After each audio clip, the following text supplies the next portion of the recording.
ইসলাম দুনিয়ার প্রত্যেকটা মানুষের জীবনের জন্য কল্যাণ, নিশ্চিত কল্যাণ, কোনো অকল্যাণ নাই। ইসলামের অর্থনীতি মানুষকে কল্যাণের পথ দেখায়। ইসলামী অর্থনীতি যদি সমাজে চালু হয়, বাংলার জমিনে একটা গরিবও থাকবে না।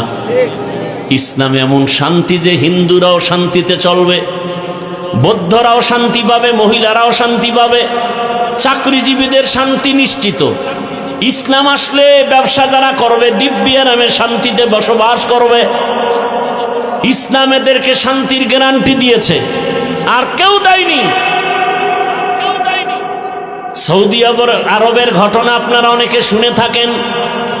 স্বর্ণের দোকানওয়ালা দোকান খোলা রেখে নামাজে যায়। আমাদের দেশে যাক না, ও দোকানও পাইতো না, দেখবে খালি জমিন ভরে রয়েছে। যেখানে দোকান আছে লোকের খবরও নাই। দুর্নীতিতে এমনি চ্যাম্পিয়ন হয়েছে। এতগুলো বরকত না থাকলে চ্যাম্পিয়ন হয়নি দুর্নীতিতে। কে বলবে এই কথা? বললেই বলে হুজুর রাজনীতি বাদ দেন, কোরআন হাদিসের রস করেন। কোরআন হাদিস বুঝো।